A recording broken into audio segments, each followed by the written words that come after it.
Okay, this is another video on how to make money with pawn shops. Also, tips on buying and selling at pawn shops. Mostly buying, reselling, I guess. So, anyways, you can make money every day at a pawn shop by definitely talk them down. Uh, items that been even items that have been there new, like they just came out 2 or 3 days. You can talk them down. What you need to know is most pawn shops, they give you only 30% of what the product is worth. So say you go in there with $100 ring, and that's not even the retail end. That's like what it's worth in gold and whatever it has on it, $100. They're only going to give you $30, $35 on it. You don't pay them back, you're going to pay them like 40, 42. I mean, if you pay them back, you're going to pay them like $40 to $42. If it goes 3 months, it's like $10 a month extra. And if you end up losing it, they get the ring that's worth $100 for 30, $35. They make money. They make money either way. Either you pay them back more than what you borrowed. The interest goes up every month. It actually goes up daily, but and if you don't get out what you pawn to them, they end up keeping the ring or whatever you pawn them for, 1/3 of the cost. They sell it for more. They're making money either way. But anyways, you want to go to the pawn shop. You definitely want to talk them down on the price. Test the waters. If you're a timid person, you need to get untimid. You can definitely resell a lot of this stuff for $10 to $15 more than what you paid for it. One I like to do, I sell jewelry.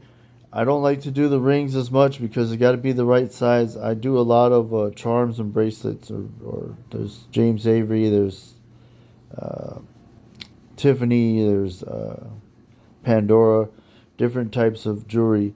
You want to buy name brand jewelry if you can, because that's what people want, especially if you're dealing in silver. Like, if you're going to give a girl a silver bracelet, it's better to give her a name brand silver bracelet rather than just a regular generic sterling silver bracelet. Uh, or people like to give them as gifts or whatever for birthdays or whatever. So what I like to do is go to the pawn shops, and you want to go during the week, because during the weeks when everybody's borrowing money, they're not taking in money, they're giving out money. So if you're making an offer that's going to put money in their pawn shop, it's a good deal during the week. On the weekend, everybody gets paid Friday, Saturday, they have money. They're broke on Monday, but on the weekends, they're buying stuff. It's you can still get deals on the weekends, but on the weekends you want to. That's when you're not going to get as good deals during the week. In my opinion, in my years of shopping at pawn shops, uh, I'm going to do a lot of these tips. So go during the week to buy things, and you want to see if, like, say you got what I like to do to make money.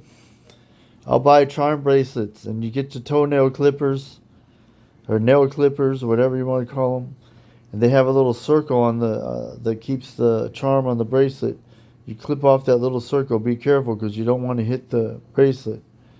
You click off the little circle and take the charm off, and then you sell the charms individually, and then you sell the bracelet.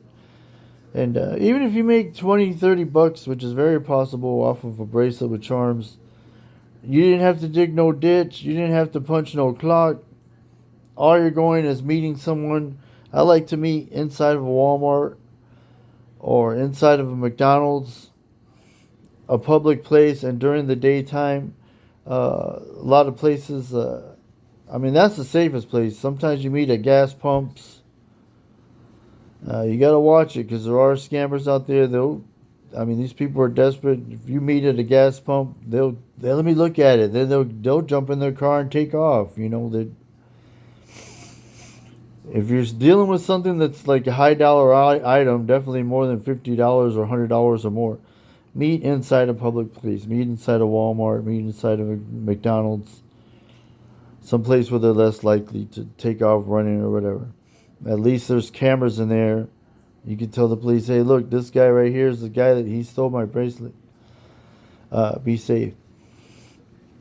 But yeah, what I do is I buy bracelets, and you can tell them, hey, you know what, this bracelet's $40. This one's $50. This one's $35. Get them all for one price. Like take like $5 off each bracelet, add them up, and ask them to give it to you at that price. A lot of times, hey, take off the taxes. Something will be like $30, $40, and then they add the tax, turns to 46, 47. You know, just tell them, you know what, I'll buy this for $40, no taxes, out the door, and they'll say okay. They lower the price where it eats up the tax. That's another tip about dealing with pawn shops. Subscribe and like my channel so I can do some more. This is all funded by you. All right, helping me out, liking and subscribing. Appreciate.